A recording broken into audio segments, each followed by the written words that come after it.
The clock tower was dying.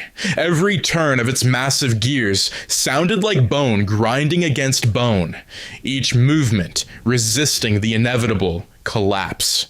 Shards of glass clung stubbornly to the edges of the shattered clock face, catching the fractured light of the city and throwing it in jagged patterns across the chamber. Rain from earlier that night still clung to the steel beams, trickling down into the vast mechanism below, where a web line swayed precariously, holding a single figure far above the churning machinery. Gwen was motionless but alive, her breath visible in the cold air, her wide eyes fixed on the platform above, where Peter faced something that had once been Harry Osborn. It was almost impossible to reconcile the figure before him with the boy he'd known. Harry's frame was swallowed in a grotesque exoskeleton, jagged armor grown from Oscorp's deepest military prototypes, its edges sharpened to the point of cruelty. The serum had twisted more than his body. His skin carried a faint green hue where the veins bulged, glowing faintly under the thin stretch of his face.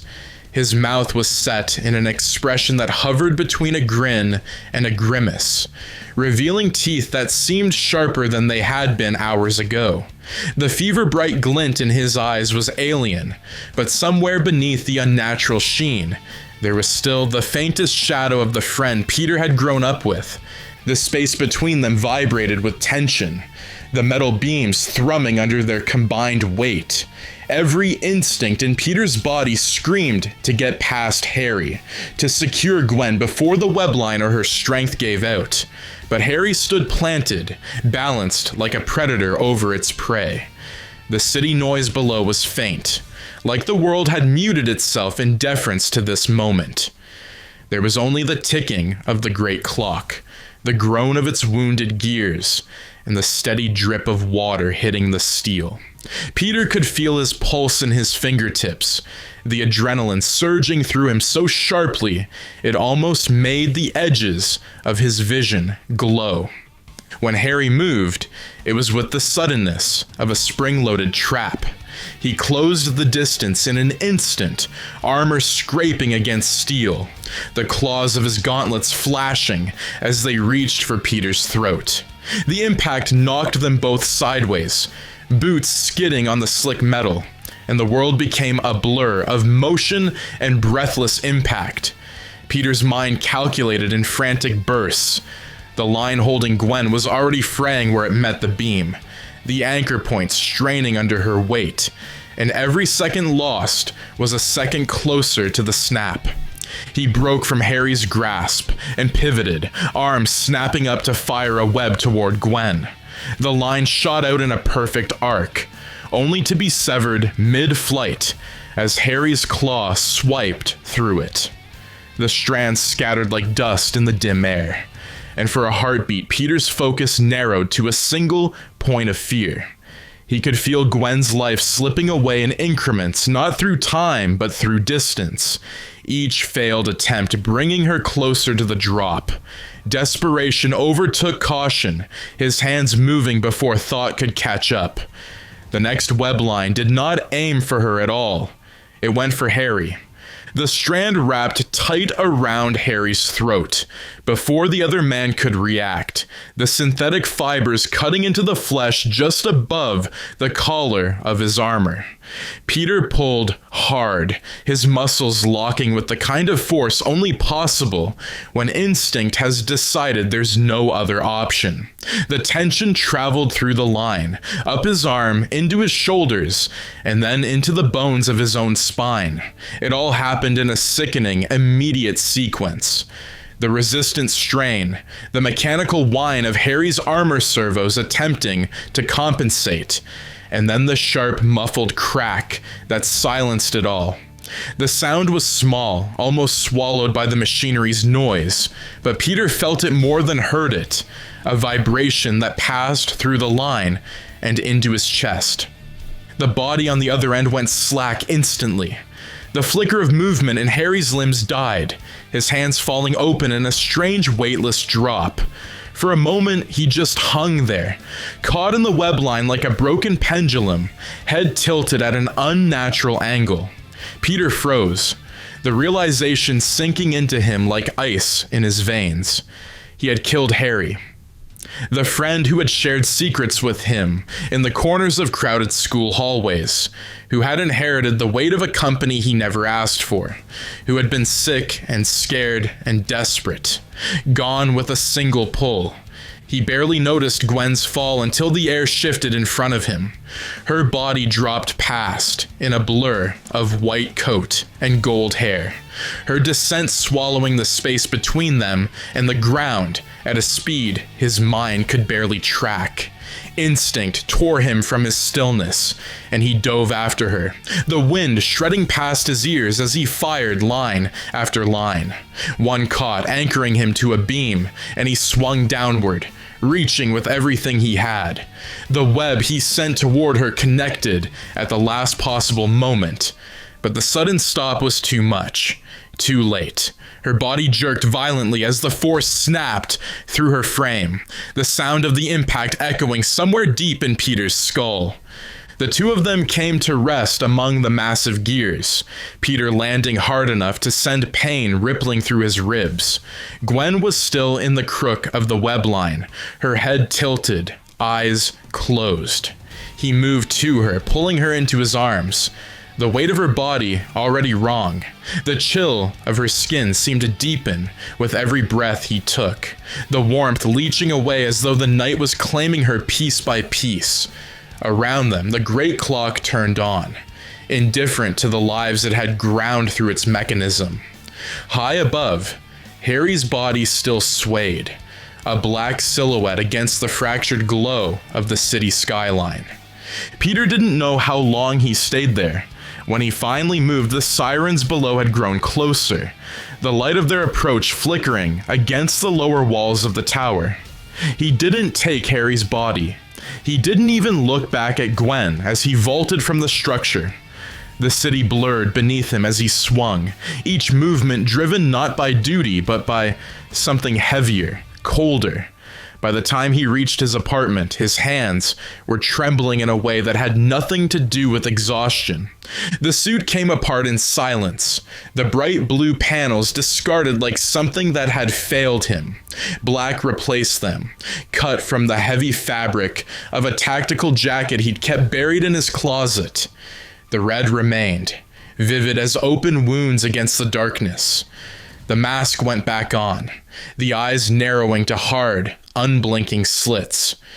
When he left again, the city was still quiet in the hour before dawn. The first man he cornered, a mugger, too slow to hide the knife in his hand, barely had time to open his mouth before the web line caught him around the throat. Peter didn't stop pulling until the body went limp. Spider-Man swung away, and the first shadow of the man he would become followed close behind. The city had not yet convinced itself that morning was possible when he returned to the wind, the red and black suit slick with condensation that beaded and ran in rivulets across the fabric as he cut between buildings. The air tasted electric and metallic, a film on the tongue from exhaust and rooftop HVAC units, and somewhere below, a freight truck backfired in a rhythm that kept mistiming the quick staccato thud of his heart. The first body in the alley lay behind him like a sentence he would not reread. The thought of it hovered at the edges of his attention, and then dissolved as the map in his head reassembled to follow a different current entirely. The shadow circuitry of Oscorp's surviving projects. He'd carried those names for months in a cautious, compartmentalized way. Notes in a mental filing cabinet he never expected to open all at once. Tonight the drawers rattled loose. Mencken's deputies who loved paper trails and late-night emails. A biosecurity custodian who bragged on closed forums about hazard pay. A departmental liaison with a private server, and a taste for unreported prototypes. He moved with a narrow economy, letting momentum and angle replace thought, letting grief harden into the simplest geometry. Point A to point B. Surface to surface. Problem to solution. Glass gave way beneath a gloved hand, as if it had agreed with him in advance. He rolled into a dark office that still smelled like the persistent sweetness of industrial floor cleaner and the faint pine of a decorative plant left to die near the HVAC return. The screens left on overnight glowed in blocks of cold light that skated across his mask. Oscorp logos proliferated with the arrogance of weeds. The smaller text beneath them pretended to be language, but was mostly obfuscation. Acronyms nested within acronyms. He crossed the floor with a silence that always surprised him when he heard it, as if the suit decided it would not be noticed and the world cooperated. The terminal at the far desk accepted a spider silk thread, slipped to its underside. The tiny relay hummed and began to feed data into his wrist display in a slow, disciplined crawl, a starving mouth taking small bites. It was not an elegant backdoor. He had never been a real hacker and didn't intend to become one, but it was enough to pull a thread from the weave. Names again. Project shells, custodial shifts, third-party vendors, courier routes, a budget line that had been renamed 3 times in 3 months and masked under urban resiliency. He recognized the old Oscorp trick from rumors overheard in high school hallways when Harry had come back from boardrooms, shaking his head and laughing without humor. If you wanted to hide a weapon, you called it infrastructure and then dared someone to disagree. He felt it before he heard it. The air shift at the window, a pulse of displaced cold against the back of his neck that told him he was no longer alone. The posture in his shoulders changed by degrees, blade by blade, without interrupting his hands. He did not turn immediately. The pause stretched long enough to feel like a proposition. Then a soft weight touched down on the carpet and redistributed itself in a careful stance. Someone who had studied her own balance long enough to make it second nature. He turned with the same unhurried economy, and the woman in the window frame was an outline at first, a pale oval of face. Eyes that measured everything like prices, hair drawn back in a way that made it unclear whether she meant to look professional or simply unobstructed. The lines of her suit were deliberate, black broken by small decisions that caught light where she wanted it to catch. She had moved with a thief's attention, but there was an office worker's presence to her too, like she could ask for a key card and get it. Felicia Hardy had been an entry on those mental lists as well, but he had not expected her to arrive in this room at this hour. It would have been an easy reflex to cross the space and pin her to the wall. It would have been another easy reflex to leave. He did neither. The silence turned transactional. She let her gaze pass over the cable, from his wrist into the terminal, then to the scatter of folder names his makeshift siphon had already opened, and her expression didn't change except to become more intent. She did not step closer, as if aware of a perimeter marked by something she could not see, but believed in anyway. The city light behind her put a thin silver edge on her profile and traced the clasp of a small case at her hip, a piece of hardware too neat to be a purse and too elegant to be a weapon case, which meant it was both. The case decided for her. She lifted it, one-handed, the gesture as unthreatening as someone offering a USB stick in an office hallway, and snapped it open just far enough for him to see a tight arrangement of drives, each labeled in handwriting that steered toward legible without quite arriving. She had plans of her own. That much had always been obvious in rumor. Tonight they intersected with his. That intersection became a thin channel for information to move through. Felicia didn't speak in the way that made its own evidence, but the tilt of her chin, the way she shifted the case, angle, stop, angle delivered the gist. Those drives were an index of Oscorp's projects too unpalatable to archive on corporate hardware. One of them contained the layer he hadn't yet found, a private cluster of contracted muscle paid through 2 dead shell companies to move sensitive prototypes out of Midtown to a warehouse that had never formally existed. The costs attached to the movement didn't read like shipping, they read like hazard bonuses. People who expected danger or intended to become it. Her offer was not altruism. She needed a distraction large enough to empty the warehouse so she could take something out of it herself, clean-handed and perfectly deniable. In return, he got the index, the location, and the redirection of a security system she knew how to blind. The agreement, such as it was, announced itself simply by not being refused.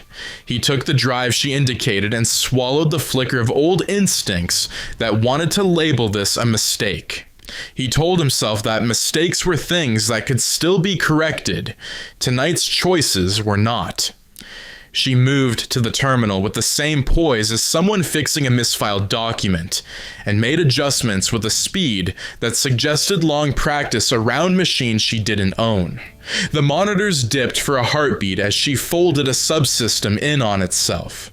The camera feeds frozen on the building's lower floors began to loop a few seconds of quiet hallway back upon themselves like a stutter that would never resolve. He returned his attention to the map in his display and watched a new node appear. The unregistered warehouse, a seam of space under the West Side Highway, with a utility designation that put it beyond the notice of building inspectors and within the reach of anyone wealthy enough to exploit the blind spot. A courier route fed into it from Dock 23 at the river. Wrong direction, wrong time, wrong manifest. Enough to make the shape clear. He took the window without needing to think about it. She was there beside him a fraction of a second later, and for a brief glide between buildings, the differences in their training produced a shared symmetry. She moved like the city owed her a favor. He moved like it owed him a debt. The landing several blocks west absorbed shock through his knees and hips into the skin of the roof. He felt the tar paper buckle fractionally. The small complaint of gravel under a boot heel. The reek of the river colonnading the horizon. Below, streetlights poured a sodium haze across the highway and flattened the world to amber and shadow. He mapped the faces of the men near the warehouse doors from a distance, cataloging gesture and gait, the way a biologist might observe species at the edge of a pond. The one on the left who couldn't stop touching the place on his jacket where a weapon sat. The one on the right who kept glancing toward the river, as if a schedule were written on the black water. The center man whose unremarkableness was a style he had practiced. The truck by the loading bay had no plates. The cold breath steaming from its exhaust told him it had been idling longer than any driver would let it if they didn't believe they owned the block. He wanted to break them fast and break them clean, but that urge folded into something narrower when he saw the crate coming down the ramp. Even at this distance, the bristling of antennae and the edges of armored panels declared a pedigree he recognized in his bones. Oscorp's design language, born of engineers who believed the city could be domesticated with the right applied violence. A modular chassis crouched within the slatted wood. Wings collapsed and nested close to the body. A carapace of dull graphite broken by maintenance seams. Aircraft vocabulary attached itself to it unwillingly. Some aerodynamic logic had done the math of weight and lift, and decided the ugliness would fly anyway. He'd seen notes, he'd heard rumors. If someone had given flight to that much steel, then the air above Manhattan would become a new place for people to die. He moved before the thought finished forming. The drop line wrote itself between his wrists and the building's edge. The descent was a blur of friction and sound. Momentum furnished the rest, boots into the first man's sternum, the blow transferring force to the steel door behind him, with a sound like an anvil being struck. The center man pivoted and drew with the speed of hard experience. The Webb line took his hand flat to the door and held it there while the weapon clattered to the ground. The third man convinced himself for a doomed half-second that running was a plan and discovered that a line across ankles writes its own future. The truck cab door burst open. Two more men in the shallow armor of private security performed the rehearsed gestures of teamwork and were rewarded with a new experience. He closed distance faster than drills allowed for, made contact at angles that turned stances into errors, redirected their shared purpose into pain. The world edited itself to the narrow aperture of muscle and breath, the multiplied physics of small spaces. He could feel the suit's fabric at his elbows, scuff against a crate, his shoulder notch under a jaw, the cartilage of a nose give under a short, precise strike. The dampness of blood find its way into the tactile patterns stitched across his palm. It should have taken longer. It didn't. The first man to hit the cement did not rise, and the next lessened the remainder in speed. One of them managed a single strangled syllable before the line around his throat closed the remainder of the sound and replaced it with a wet clicking that stopped. He registered that the click stopped. He registered that nothing in him tried to be troubled by it. The crate on the ramp had hesitated when the fight began, then resumed its slow descent in a creak of chain and a small burst of dust from the pallet. He cut the straps with a neat impatience that suggested he had already arrived at conclusions and was only obliging reality to confirm them. The slats released and fell away. The machine inside did not shine. It absorbed light in a way that implied appetite. The collapsed wings were a series of hinged plates, with actuators tucked into their sockets, like tendons. The cockpit housing was too small for comfort, suggesting a pilot would be folded into it with their knees under their chin, and their spine coerced into perfect submission by carbon braces. The nose housed an intake whose geometry did not come from airplane design. It came from armored vehicles, a blunt receptacle for punishment. Somebody had imagined a vulture and then made the imagination useful. A lockout panel on the side of the chassis blinked with a patient green, waiting for the world to become a routine again. He reached for it and the nearby camera on the dock post swiveled, then stopped mid-pan with a soft, mechanical cough. Felicia's work, precise at the seam between helpful and self-interested. He peeled back the panel and found, not a biometric reader, but a rotary selector old enough to be unremarkable on a factory floor, and too unglamorous for the kind of man who wrote press releases about innovation. Someone had buried the control where style wouldn't raise questions. He turned the selector through positions that were either named arbitrarily or intended to mislead, and found the one that made the indicator change color without bravado. Power bled away from standby. Somewhere under the composite shell, a system exhaled. He pulled one more set of leads with a practiced wrist and fed them into a pack on his belt that would not so much copy the system as ruin it. It would take time and heat. He gave it both. The warehouse door deeper in the bay yawned, and the space inside announced itself in smells first. Cutting fluid, ozone, a sweetness not unlike battery acid, the lingering animal of men who'd worked too many hours in a closed space and convinced themselves the air was still honest. He did not step across the threshold as a matter of superstition. He did not consider superstition. He marked the light above the door, the wire that fed it, the discontinuity at the base where a trip line might live if a lazy contractor had set it blind, and then he was inside with the posture of someone who had made unreasonable things feasible by not allowing alternatives. Metal tables lined the far wall. Prototypes arranged on them with the chaos of busy confidence gave him a swift tour of privileges he hadn't asked for. Gloved manipulators with a strength-to-weight ratio that made human hands obsolete if someone wanted their obsolescence. A shoulder-mounted drone with a stuttering blue LED that promised adaptability. A glass cylinder whose interior surface was scored with hair-fine grooves, intended to persuade liquids to misbehave in predictable ways.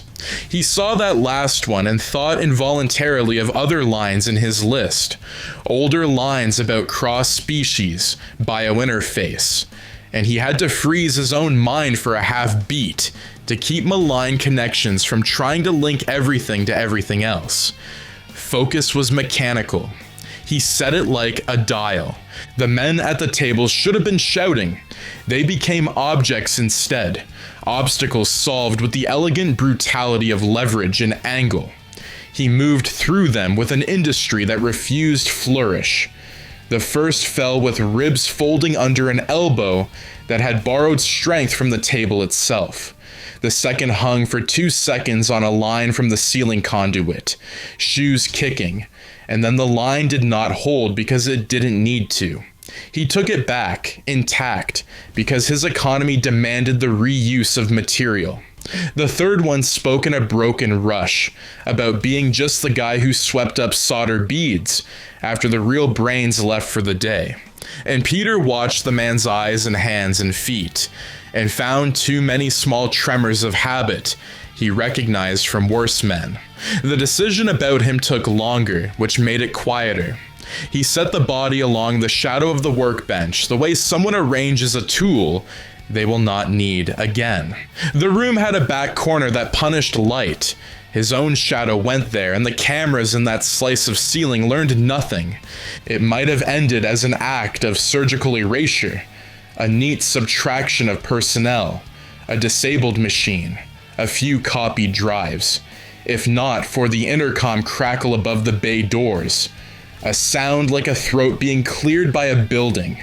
Somewhere in the security office to the right, a guard noticed the way his looped feed had forgotten what variation looked like. The alert transitioned the warehouse from the comfortable tyranny of routine to the unadmitted pleasure of emergency. Metal groaned. Hydraulic catwalks unlocked from their retracted positions with a reluctant willingness and began to telescope into place toward the center of the room, forming the kind of raised path that tells men they have vantage, and so they act as though they do. He felt the old animal hush slink across his nerves, the silence on the inside that makes the outside louder. Boots beat on steel. 5 shapes resolved above and to his left, with the synchronized jitter of men who had drilled together enough times to share breath. The guns they carried had the heavy triviality of expensive decisions, not military issue exactly, but built by men who had eaten lunch beside military engineers long enough to borrow their bad habits. He did not wait for the clean shot he would not get. Motion erased advantage. He fired a line to the underside of the catwalk and vaulted, letting the arc of the swing carry him through a space the men above did not expect to be space. The first muzzle flash went wide, and the hot hole it burned through the air grazed his shoulder with a heat that became pain only after he had used its momentum to twist into the next strike. The returns were precise and mostly nonverbal. Weapon hand seized and directed into armored ribcage to trigger the self-disarming flinch. Shin spoke to shin and found the language of collapse. Spine asked floor for terms and learned the answer was no. He made small, correct decisions remorselessly. The elbow that shuts a throat without breaking it because the break would be loud. The webbing that tapes a mouth because if it prays, it will do it quietly. The drop from the catwalk to the floor without letting knees turn into warning drums. The last man saw him as a silhouette intersecting the warehouse lights, and decided to shoot the silhouette, as if it would complain about being mistaken for itself. The shot found the generator stack beside the far table, and the answering flare of sparks wrote punctuation across the scene. In the brief false daylight that followed, he saw the stenciled designation on the core of the grounded machine. The word vulture calm as a brand, and the breath that left him did not return with the same innocence. He worked the rest of the room as if it were a formal exercise. The generator wound down with a sigh that told him the ruin he'd installed on the chassis outside was finishing its meal. The intercom tried a second cough and choked on its own feedback. He took the drives he needed and the ones he wanted without pretending to know the difference. He burned the remainder not with drama but with a portable coil that treated plastic like sugar on a hot skillet, bubbling it into a failure that would make any data recovery brochure apologize. Felicia ghosted the edge of his vision once, low near the floor where the service conduit ran, hands moving in the tactful choreography of someone stealing exactly what they had come for and nothing else. A neat predation in a tidy dress. For a fraction of a second, their gazes intersected and acknowledged the math. She had made this easier for him. He had made it possible for her. Balance for tonight. Outside again, the river took shape as a ribbon of hammered lead. The truck's echoing idle had found an end, and the air tasted relieved for it. He climbed to the highway's underbelly where the concrete ribbing kept a private weather of its own, damp forever and smelling of a mineral tiredness. The busted men on the dock would either be discovered in an hour or never, depending on who came to retrieve what first. He didn't count them. Counting was for people who were keeping score. He only kept records. He perched in the darkness where the highway's noise could not decide whether to drown out his thoughts or sharpen them. And he let the drives begin to answer him through the modest screen on his wrist. The file trees unfolded with the patient logic of machines that do not care what they are asked to do. He saw the warehouse he had just unmade reflected as a node, now grayed out by absence. He saw two more nodes that called themselves by the kind of names cities give to public works projects in brochures. One hid beneath a midtown facade of glass and smiles that sold itself to newcomers as innovation space. The other wore the mask of a department of sanitation transfer station on the far edge of Queens, a site that existed to promise the city it would never see its own byproducts. The latter had the weight. He felt it in the way the budget lines thickened, in the small security payment, noted simply as pilot resup. He did not allow himself the superstition of signs or the romance of fate. He read the numbers and translated them into bodies and machines and doors that would not open fast enough when he arrived. He mapped the path there in the way a predator's body maps routes through undergrowth, adjusting for grade, for crosswinds, for the unpredictable opinions of fire escapes. The wound on his shoulder from the stray round announced itself as a wet warmth that had decided to cool. He ignored it except to tighten the sleeve against it, so the blood would not drip into his grip on the neck's surface. The red in his suit had darkened during the fight, and the rain folded into it like it wanted to live there. The eyes in his mask narrowed as if there were something to see more clearly by doing so. He realized that he had not thought of the word mercy for several hours, and found that the recognition did not sting. He marked it as a data point. When he moved again, it was without checking the horizon for any omen that would dignify the choice. The city reconfigured itself obligingly into a set of intervals he could exploit, alley to ledge to roofline to sign girder, each connection an argument, one against gravity. Midtown tried to sell him brightness, and he bought none of it, skimming its glass as if its reflections were lies that would slow him. He had to cross Times Square for the angle the next line required, and the screens there threw a silhouette back at him, immense and anonymous. The red and black smearing as the lenses tracked and corrected and failed. Colors rippled across him. Advertisements for things that promised to make lives easier. Faces laughing under products that wanted to be experiences. And for a moment, a slow, vindictive thought moved through him that Oscorp would have sold the city its own cage if it could have found a way to make the bars recyclable. A news ticker along the bottom of a giant display ran a compact headline that did not know how to fit the world into one line. An unidentified vigilante, seen near a homicide scene downtown. Sources unclear whether Spider-Man involved. NYPD declined to comment. The word vigilante sat on the screen with the same quietness his own breathing had acquired. He adjusted his line to leave the square in a single long arc that cut the air above the crowd and was gone before anyone had time to point. Queens, even from above, has a different angle to it, softer densities and spaces that don't try to perform themselves. He felt the difference in the way the wind lost its sharpness over longer stretches of dark roofs and water towers that did not try to look like sculpture. The transfer station announced itself visually by the lie it told. A rectangle of sodium light and modular offices bolted to the side of a concrete yawning mouth, where trucks went in heavy and came out lighter. The smell of compressed garbage doing the rude work of convincing people to ignore it. It promised nothing interesting by being repellent. It relied on the city's desire to pretend its own wastes deserved secrecy. He set himself into the scaffolding above the intake and counted movements the way he always counted. Boots to gravel, gravel to corrugated ramp, ramp echo to beam.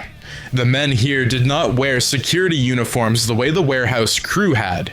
They wore fluorescent vests over armor that tried to hide beneath cheap polyester. Their habitual slouch had been drilled out of them. The door at the far end of the bay required a badge and a finger, and then, inexplicably, a code typed by the same finger. Redundancy, performing as reassurance to someone who needed theater. He could feel the night turning toward dawn at the edges. The sky had that peculiar thinning that happens before color admits it is driving. He did not have the hours to savor. He had enough minutes to be exact. Felicia's drives had given him a key buried backward in a maintenance table, a timed window in which the facility's internal system expected a software patch it would pretend arrived regularly, and always failed on the first attempt. He presented it with the failure it wanted. The cameras turned their faces toward a corridor nobody was in, and registered faint movement that wasn't there. He dropped to the floor during that voluntary blindness, and turned the lonely space between the trucks into a place no one would notice until later. The first man who came into that space did not learn he had entered it. He stopped being a question. The second and third learned that even bad lighting can make a shadow eloquent if it moves correctly. He arranged them behind a row of stacked pallets with the care of someone prepping a surgeon's tray, not out of respect, but because order is faster to clean up than chaos, and he wasn't finished. The reinforced door at the back of the bay taught his knuckles nothing. The lock behind it wanted compliance, not compromise. And he gifted it, the former, by pulling the maintenance panel above the jamb and introducing it to a short strip of wire that explained new truths. The corridor beyond that door had been painted a cheerless tan to discourage the thought that anything important ever happened there. The scuffs along its baseboards told the real story. The restlessness of men who had waited too long to be told to move. He moved them now without their consent. The lab at the end of the corridor was neither flashy nor clandestine. It had the ugliness of genuine function, the chrome anonymity of centrifuges, the upright humility of cold storage, a bench where someone had left a coffee ring that had been wiped after drying, a history of boredom interrupted by purpose. The purpose hung in the far cage, bracketed to the wall in a half-assembled nest, flight surfaces, servo packs, a stripped cockpit shell, a control bundle laid out like organs awaiting a body. Vulture again, stenciled, as if the name itself did not interest anyone who had painted it. The parts were duplicated in smaller numbers on the left, spares or beginnings of another. He pictured the machine at the river again, pictured it whole, pictured the air over the avenues as a corridor it would feel entitled to own. The notion pushed a pressure against his sternum he recognized as anger that had found a target worthy of its shape. The men assigned to this room had made themselves comfortable with their own predictability. He took that from them. A wrist to an elbow, to a throat became a sentence, none of them finished. A knee shifted an angle that removed a plan from a body and made it heavy. A line drew a face toward a tabletop, with the gentle insistence of gravity claimed as a professional courtesy. He had not spoken in hours, and found that speech no longer felt like a tool he wanted to pick up. The strongest of the men tried to teach him the lesson of mass, and learned the lesson of torque. The others observed and learned nothing because learning is a luxury of the victorious. When they stopped moving, the room did not get quieter. It changed key, went from the high whine of machines to the lower hum that comes after power has been redirected. He stood still in that hum and let it examine him back. The suit whispered to him in minor ways. Adhesive residue at his fingertips that would need cleaning if he meant for the next grip to be perfect. A thread near his knee that had pulled during a slide and would have to be cut and sealed. The place at his shoulder where fabric had bitten a little too long into torn flesh. He pulled his attention outward again, because self-inventory can become a kind of narcotic. The control bundle on the bench obediently unfolded its logic when he prodded it, though it disliked having to discuss itself in a dialect that wasn't its native one. He coaxed power out of position with a small tool he'd soldered himself 2 summers ago for repairs that had felt delicate and hopeful then and felt like battlefield triage now. The bundle offered him a schematic as consolation, the clean 2D lie that engineers use to claim they've made a 3D truth. He watched the lines gather into a shape that proved the machine outside had siblings, planned for every burrow, each assigned to a corridor above a major thoroughfare, like a predator's range sketched onto a biology textbook. A name popped in a footer in a place it did not mean to be. Keating, contracted operator, former military with a habit of falling sideways into private work when the money outshouted the conscience. He followed the name into a file stub and found a literal itinerary, training hours, simulator times, a note about a live test at dawn that someone had rescheduled to whenever we get the power right. He realized dawn was a word the lab had chosen to make itself feel like time mattered to it. He would decide when this test occurred, and what it looked like. He finished the room less out of spite than out of hygiene. Drives slipped into his belt like things moving into their proper places. A small charge he had manufactured out of pieces that would not alarm customs at any airport in the world went under the workbench to write the lab out of the story if anyone turned it back on in the next hour. He stepped back into the corridor and let it receive him like nothing had happened. And then the bay let him go with the same bored exhalation it gave any truck. The air outside had paled almost imperceptibly. The seam where buildings met sky had taken on the idea of color. He climbed to the station's roof, because roofs tell truths, streets do not. The horizon decided it might want to be morning later, and balked at the commitment.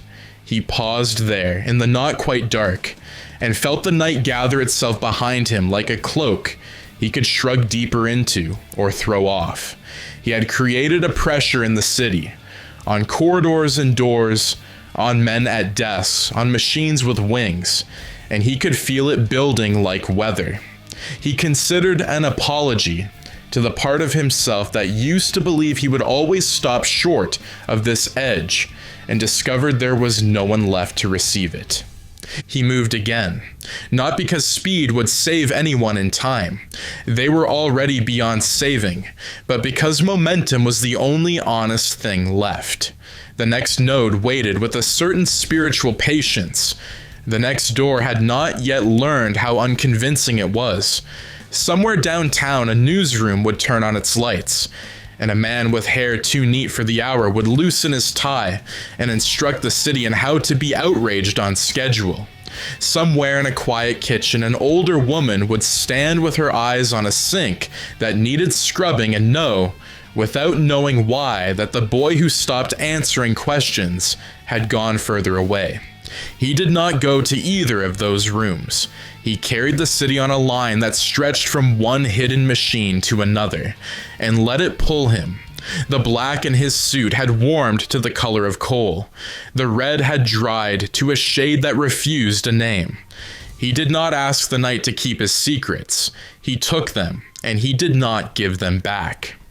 Dawn never arrived clean. It bled through the city in anemic streaks, the sky's bruised varnish lightening by reluctant degrees, while sodium lamps clung to their authority a minute too long. He was already in the wind, the red and black suit drinking the early chill and giving nothing back, the fabric's roughened texture whispering across brick as he threaded through Manhattan's upper floors.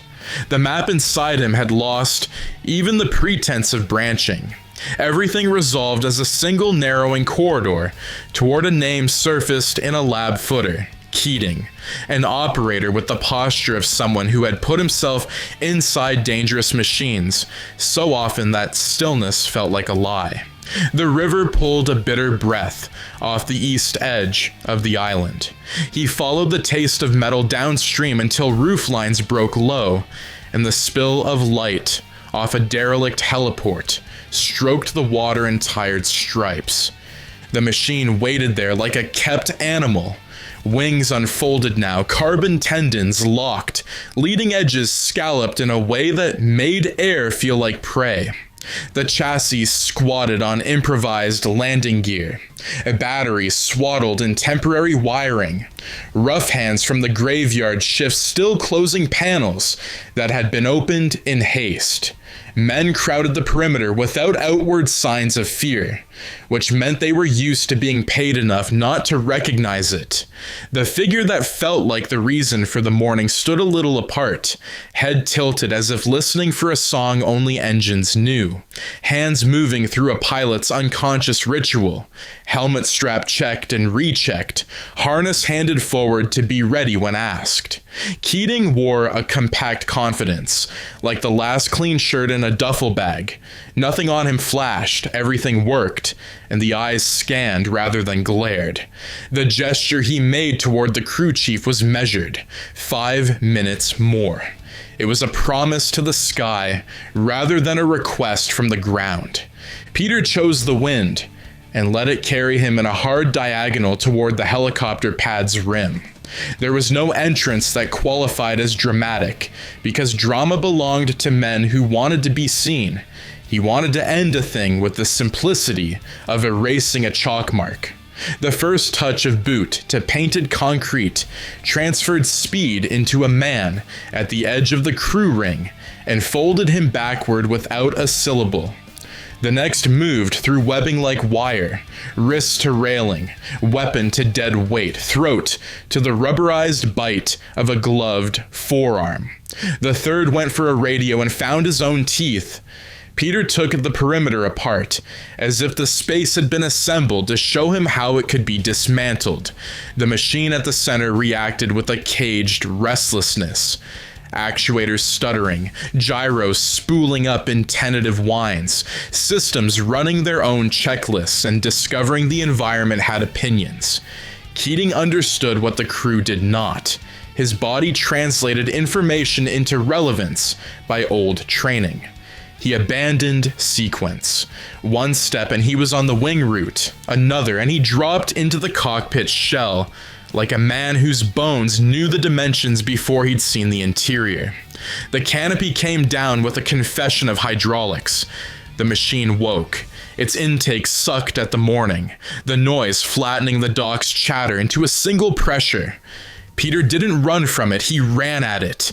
The rolled edge of the wing bit at his thigh as he planted and launched, one hand catching a seam in the armor, the other finding a maintenance rung that wasn't meant to be a handhold.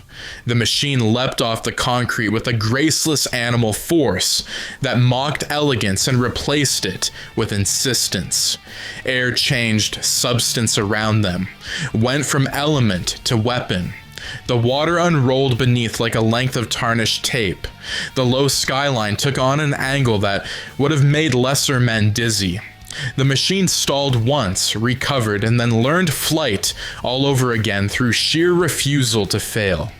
He climbed the fuselage inch by inch while the slipstream tried to convince him he did not belong in that conversation. Webbing slapped at the canopy and slid, failed to find purchase on armor, sprayed with a non-stick hostility. He bled grip into the seam where canopy met shell, and felt the vibration of Keating's hands in the control yoke translate into the skin of the machine. Micro-corrections, yaw trimming, throttle breathing, the ancient tenderness between pilot and metal that almost amounts to love. The river flashed a geometry of wavelets that pretended to be pattern and weren't. The machine banked hard enough to crush a man's shoulder against a fin if he didn't roll with it. Peter rolled. He found the canopy latch by remembering the engineer's need to reach it with a glove on, then tore it downward with an inevitability that paid no attention to the pilot's preferences. The canopy shuddered and kicked. The seal surrendered with the complaint of a gasket wrenched out of habit. Wind detonated inside the cockpit.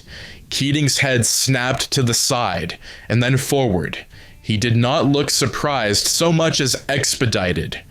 Peter did not speak. He reached into the cockpit and treated the pilot with the respect reserved for professionals. No flourish, no irony.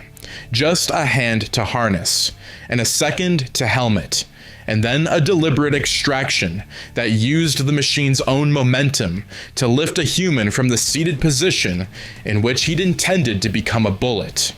Keating tried to make the vessel an argument for keeping him. Peter made Keating an object.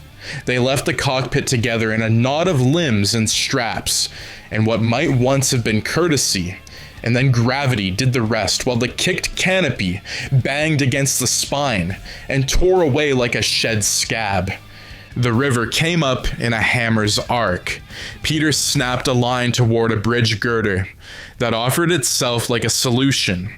The line stuck with the cheerful morality of adhesive that believes in purpose. He arrested his fall and let Keating finish his.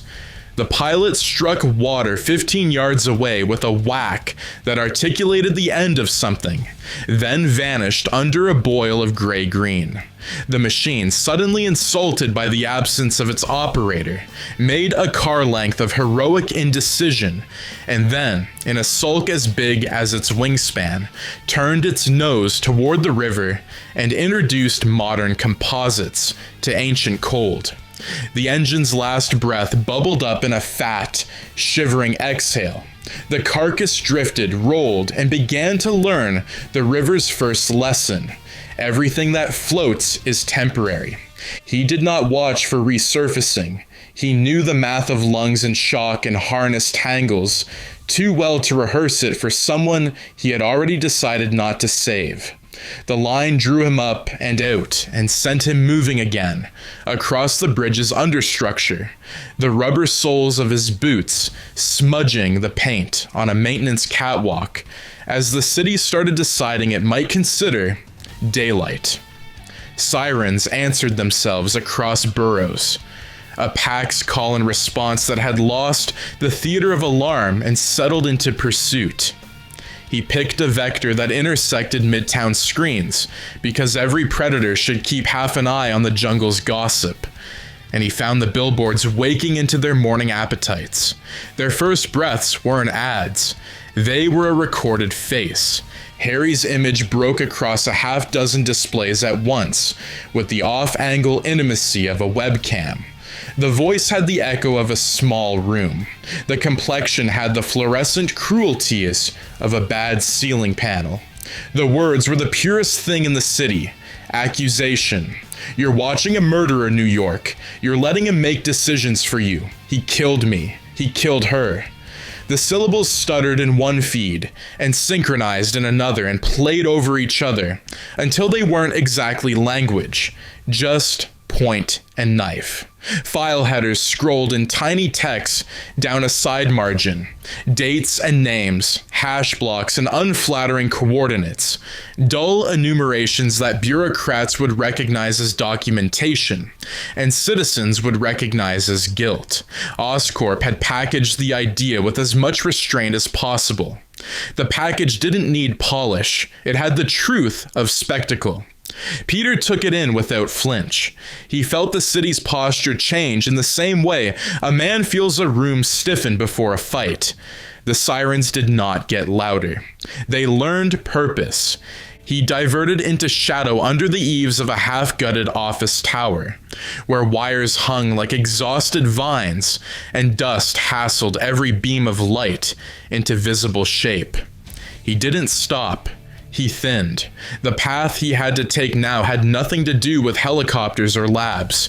It narrowed to a door in a building that did not expect visitors until 9, to an apartment whose breakfast smells would have been comforting to a different man.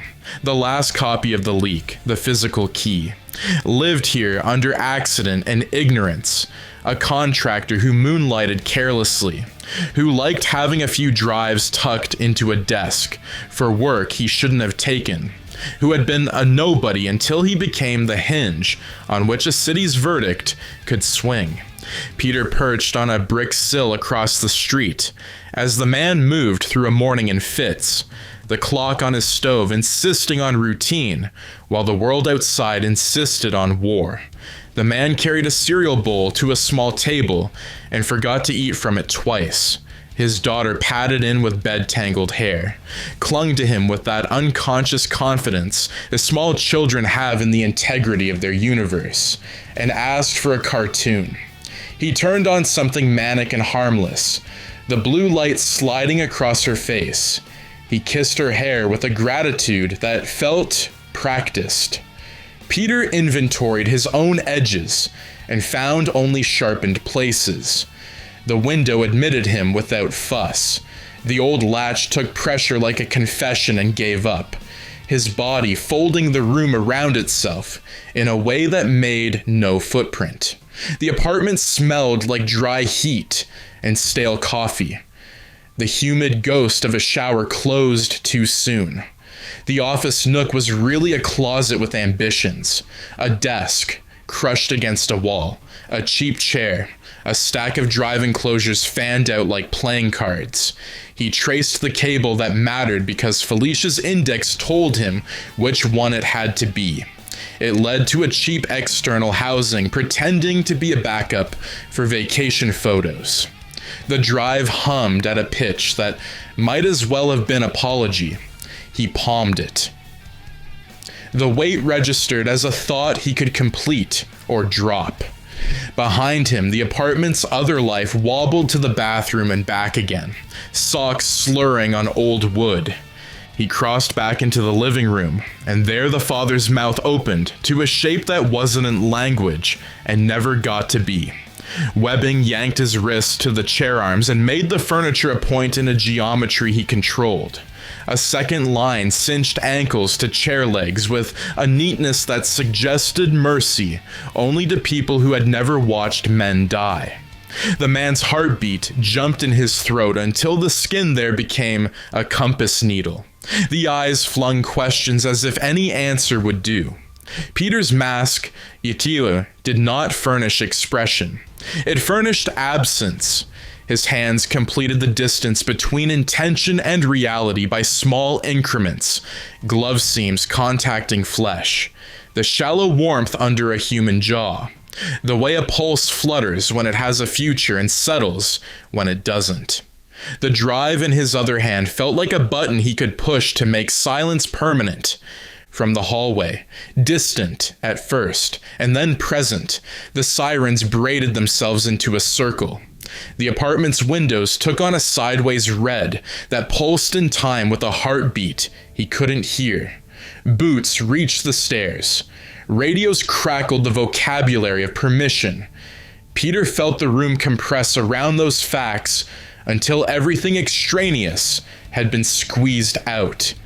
He could end a citywide conversation by ending a man. He could preserve what he had built, this scarred, pitiless order, by refusing to let a story be told.